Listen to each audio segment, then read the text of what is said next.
do not want to follow that. Hi, good evening, Rail Volution. I'm Charles Warren. I'm a partner at CityStream Solutions. We are a transit-oriented real estate consulting firm. We are statistical analysts, and we're also super cool. My topic tonight is, my timing's not right. My topic tonight is the 7 suburbs.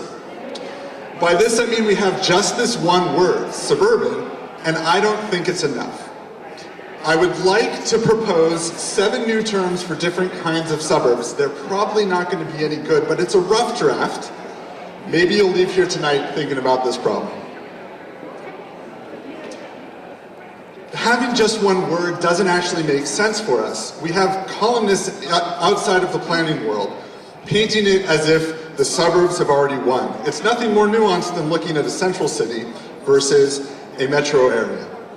It's not the right way to look at things, but it's the only one that we have going for us right now. Take a look at this. Would you say it's suburban? Single family homes, no retail or office anywhere. The bus comes once every 40 minutes. Suburban, right? Yeah, well, guess what?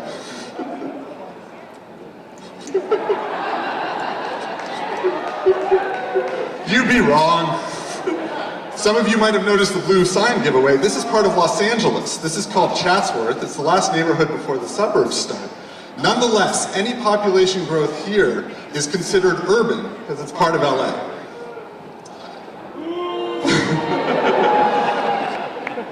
Yeah, Dodgers are terrible. How about this place? Looks urban, right? There's a new light rail 1/3 of a mile away. No parking lots anywhere in sight. This beautiful 5-story building. Oh, yeah. These are suburbanites. This is part of Santa Monica. Santa Monica is a separate city from Los Angeles. So in the statistical total, that's suburban. It's hard for us to talk about this stuff because we don't have the terms. We can't do the statistical analysis because we can't group these cities together correctly, and we can't group these cities together correctly because we don't have the words. The columnists are beating us to it. I'm talking too fast. You can't compare one city to another. City boundaries are arbitrary. They often don't make any sense. Looking at you, Culver City. There's no swift transition from urban to suburban.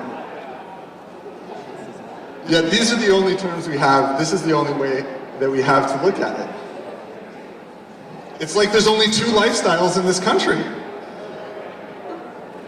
There are really dense walkable cores out there in our suburbs. There are some really sprawly neighborhoods that are in our central cities. We actually don't know where all those pesky millennials are headed to. Okay, I want to propose 7 more terms. We need to be creative with these terms so that people remember them, people start to use them. I'm going to give you a rough draft. Maybe you'll come up with better. All right, get ready. They're going to come at you fast. The Carver is your typical auto-oriented suburb. 6-lane arterials, triple left turn bays, streets that are terrible to walk across, shopping centers hidden behind acres of parking, and somehow that's the only place you're allowed to raise your kids? All right, I think everybody knows what a Carver is around here.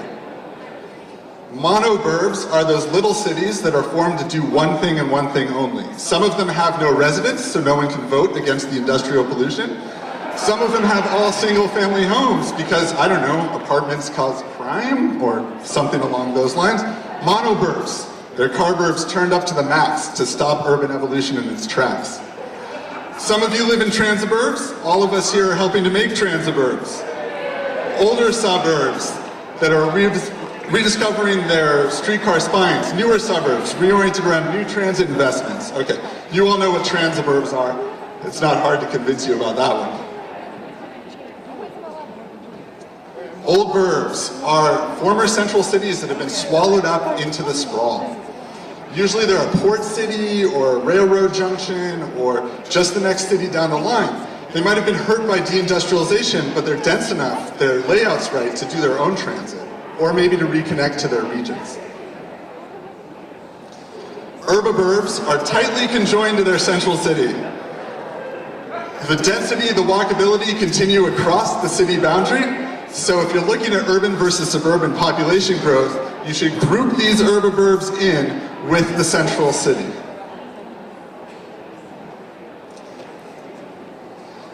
Megaburbs. Giant suburbs that have built employment centers, sometimes called BOO or edge cities. Megaburbs have employment centers so large they dwarf the downtowns that have grown up nearby them. Okay, some of us are from megaburbs.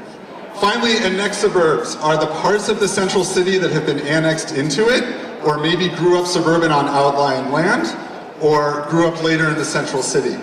It's possible to have a suburban lifestyle with a central city address, and we ought to acknowledge that part of it too.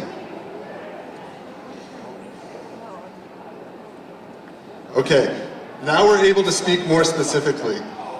Maybe millennials are fleeing to the suburbs, but maybe they prefer transuburbs over carburbs. Without these terms, there's no way to ask the question. With these terms, or the better ones you guys are going to come up with, we can start to get the real answers. Okay, quick review. Carburbs and monoburbs, typical car suburbs. Transuburbs and megaburbs, suburbs transitioning toward urban patterns. Old burbs and urbaburbs, suburbs rediscovering their urban cores. Annexed suburbs, suburban lifestyles with a central city address. Yeah, you're going to use them all, right? Starting tomorrow? Keep on building your transuburbs, reconnecting your old burbs, and making biking safer in your urbaburbs. I'm Charles Warren, City Stream Solutions. Thank you so much.